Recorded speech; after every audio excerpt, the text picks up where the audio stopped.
안녕하세요. 취미로 철학하는 남자입니다. 네, 오늘은 9월 1일 8시 반 정도인데요. 오늘은 우상의 황혼 잠언과 화살 22절 내용을 보도록 하겠습니다. 본래 내용을 빨리 보면, 아기는 노래 부르지 않는다. 러시아인들이 노래 부르는 것은 어찌된 일이지? 라는 구절입니다. 이게 단서가 그렇게 많지 않은 구절이기 때문에 조금 생각을 요구하기도 하고, 그 다음에 자료를 좀 찾아야 되기도 하는 구절이에요. 그래서 어떤 의미를 갖는지 한번 생각해 보실 분들은 한번 살펴보시기 바라고, 해설을 바로 해보도록 하겠습니다.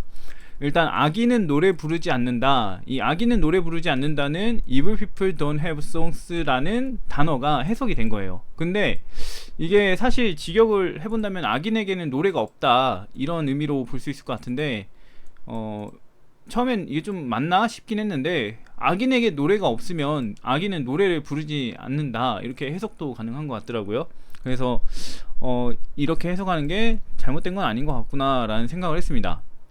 아무튼 이 악인은 노래 부르지 않는다, 이 구절이 무슨 의미인지 궁금해서 찾아봤었던 건데 별로 도움이 되는 건 없더라고요. 이제 시 구절 어느 시에서 가져왔는지 그건 나오긴 하는데, 좀 어떤 의미일지 각주나 이런 게 달린 게 없어요. 그렇기 때문에 그냥 해석을 해보면, 일단 노래를 부른다라는 것 자체는 찬양한다거나 고양되다, 숭고해지다 라는 의미로 나아갈 수가 있거든요. 그래서 보면 아기는 노래 부르지 않는다는 아기는 찬양하지 않는다, 아기는 고양되거나 숭고해지지 않는다, 이런 의미로 볼 수 있는 거죠. 왜 고양되고 숭고해지냐면은, 노래를 부르다 보면 사람이 이제 몰입하면서 고양되고, 그 다음에 없던 그 신성함을 느낄 수도 있단 말이에요. 그 기분이 좋아져서. 그래서 그런 노래를 부르지 않는다, 이런 의미로 나아갈 수 있다는 거죠. 그러면 지금 아기는 뭐 찬양하지 않는다 했으니까 찬양하는 대상 뭐 신이겠죠. 신을 찬양하지 않는다거나 신을 찬양하면서 고양되거나 숭고해지지 않는다, 이런 의미로 볼 수 있을 텐데, 그럼 도대체 악인이라는 게 뭐냐? 악인이 어떤 사람이길래 찬양하지도 않고 고양되지도 않고 숭고해지지도 않느냐, 이렇게 볼 수 있잖아요. 그래서 문맥상으로 보게 되면 악인은 노래 부르지 않는다, 러시아인들이 노래 부르는 것은 어찌된 일이지? 라고 이렇게 물어봤기 때문에, 문맥상으로 악인은 러시아인을 가리킨다고 생각을 해볼 수 있어요. 그러면 러시아인은 도대체 어떤 사람들이냐, 이걸 알아야 되잖아요. 그래서 러시아인에 대한 그 구절들을 살펴보게 되면은, 우상의 왕은 어느 반시대적 인간의 편력 39절을 보게 되면 이런 구절이 하나 있어요. 읽어보면, 제도들이 존재하기 위해서는 악의에 이를 정도로 반자유적인 의지와 본능과 명령이 있어야 한다. 어떤 의지와 본능과 명령이 있어야 제도가 생길 수 있다는 거죠. 그래서 보면 전통의 의지, 권위의 의지, 그 다음에 수세기 동안 지속되는 책임의 의지, 그 다음에 과거와 미래로 무한한 세대 연속이라는 연대성이 있어야 한다. 결과적으로 뭔가 역사적으로 계승되는 무언가가 있어야 된다는 얘기거든요. 그래서 그렇게 의지가 있다면 어떤 게 세워지냐면 로마 제국이 세워진다라고 합니다. 로마 제국은 어떤 의지, 이 전통성, 이런 것들을 강조했던 문화라고 볼 수가 있겠죠. 그 다음에 이제 나오는 게 콜론으로 해서 나오는 게, 또는 오늘날 그 자체로 지속하고 있고 기다릴 수 있으며 무엇인가를 여전히 약속할 수 있는 유일한 힘인 러시아와 같은 것이 세워진다라고 합니다.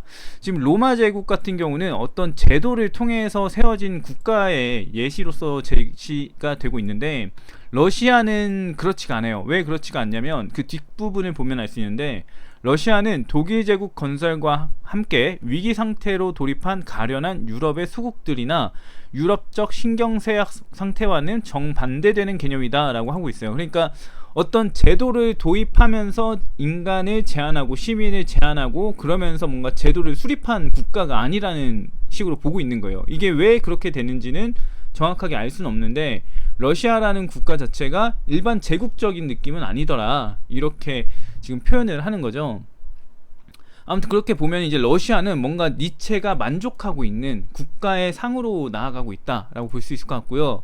그 다음에 인간적인 너무나 한번 정리를 할게요. 여기다가 니체가 만족하는 국가상으로 이제 러시아를 본다, 이거고요. 그 다음에 인간적인 너무나 인간적인 1권 서문 8절을 보게 되면은, 프랑스에는 확실히 심리학자가 있고 어쩌면 러시아에도 있을 법한데 분명 독일에는 없다. 근데 지금 치킨이 와서 빨리 일단 받고 지금 하겠습니다. 아무튼 이야기를 더 진행을 해보면 지금 분명 독일에는 없다라고 했잖아요. 독일이라는 게 이제 니체한테는 좀 비판받아야 될 곳이에요. 왜냐면은 뭔가 사람들이 정신없이 살고 있는, 뭔가 자기만의 주관이나 그런 거 없이 수동적으로 살고 있는 국가의 전형이기 때문에 독일은 문제가 있다라고 보는 거고, 프랑스는 심리학자가 있기 때문에 뭔가 인간의 심리를 탐구하는 그런 학자가 있다는 거예요. 그래서 프랑스는 좋은 국가다. 그럼 러시아는 어떠냐? 러시아는 프랑스보다는 아니지만 독일보다는 나은 국가다, 이렇게 본다라고 생각을 해볼 수 있어요. 아무튼 결론적으로 보게 되면 러시아는 독일과 다른 국가이고, 그 다음에 러시아는 신경쇠약 상태가 아닌 국가를 말하고요. 그런데 신경쇠약 상태가 아닌 러시아인들이라는 얘기잖아요. 결과적으로 그 국가의 국민들은, 러시아인들은.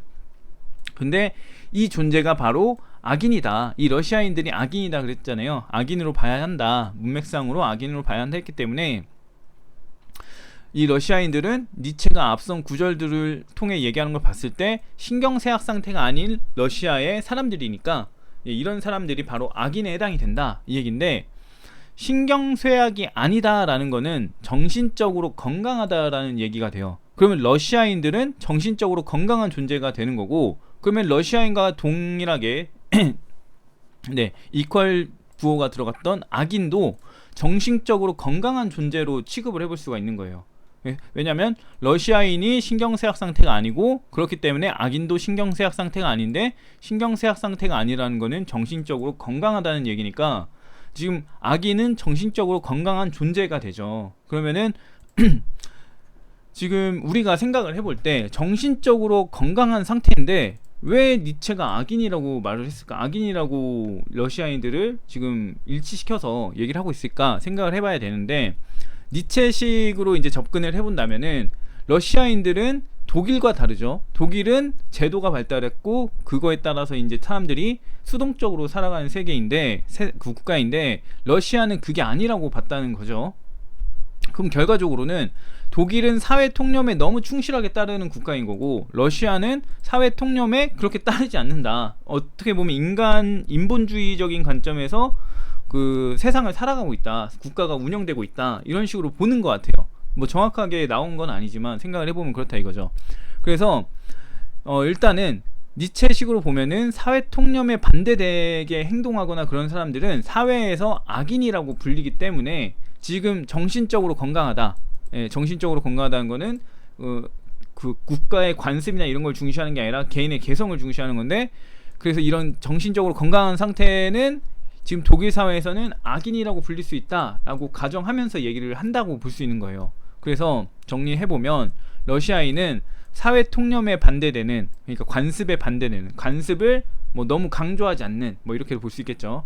그런 심리에 어느 정도 능통한 존재들이 모인 곳이고, 그 존재들이 있고, 그래서 그 러시아인은 그런 심리에 능통한 존재다라고 생각을 해볼 수가 있는 거죠. 그래서 결과적으로 일반 교리나 관습에 충실하지 않은 존재가 러시아인이다, 이렇게 생각을 해볼 수 있어요. 그럼 도대체 그럼 니체가 하고 싶은 얘기가 뭐냐를 정리를 해보면 이렇게 볼게요. 니체는 이제 사람들 말로는 교리를 잘 따르는 이들만 노래를 부른다고 했는데, 악인이라고 불리는, 그러니까 교리에 충실하지 않은 러시아인들도 노래를 한다. 그러면은 지금 악인은 노래 안 부른다고 했는데 러시아인들은 노래를 하니까 러시아인들은 악인이 아닌 건데, 러시아인들이 어떤 사람이었냐 해보면은 교리에 충실하지 않은 사람들이었다 이거예요. 그럼 교리에 충실하지 않았다는 게 악인이라고 할 수 있느냐라고 보게 되면 아니다. 러시아인들 같이 교리에 충실하지 않아도 악인이라고 할 수 없다라는 논리를 펼친다고 생각을 해볼 수가 있을 것 같습니다. 아무튼 짧은 구절인데 이게 단서가 많지 않기 때문에 여러 가지 자료를 통해서 조합을 해보면은 이런 식으로 나아갈 수 있다라고 생각을 해볼 수 있을 것 같고요. 그 다음에 하나 재밌는 거는 이제 니체가 악인은 노래를 부르지 않는다라고 하면서 이제 따온 게 요한 고트프리드 슈메인지 모르겠어요. 아무튼 그 사람이 쓴 가곡이라는 시에서 이 악인은 노래 부르지 않는다라는 내용을 발췌했어요. 그래서 보게 되면은 이제 영문은 여기 나와 있고 대충 내용을 보게 되면 러시아 음악은 러시아 하층민에게 빛을 가져다 준다. 그런데 어째서 러시아 지배층은 러시아 음악에서 대변되지 않을까? 이에 대해서 악인에게는 노래가 없다라고 하면 충분한 답이 될까라고 하면서 나온 게 이 악인은 노래 부르지 않는다, 악인에게는 노래가 없다라는 구절이에요. 실질적으로 보면은 러시아인들이 전부 다 노래를 부른다 이런 의미로서 이 시는 쓰여지진 않았죠. 왜냐면 하층민들을 대변하는 노래가 러시아 음악이다, 지배층은 대변되지 않는다, 이런 식으로 표현해놨기 때문에 지금 그 니체가 러시아인들도 노래를 부른다라고 하는 게 이 시하고는 전혀 연관이 없어 보이는 느낌이 있어요, 생각을 해보면. 그래서 뭐 니체가 그냥 지 멋대로 따와서 쓴 게 아닐까 이런 생각이 드는 구절이기도 합니다. 네, 아무튼 네, 저는 저녁을 먹어야 되기 때문에 여기까지 하고요. 다음에 다른 이야기를 해보도록 하겠습니다.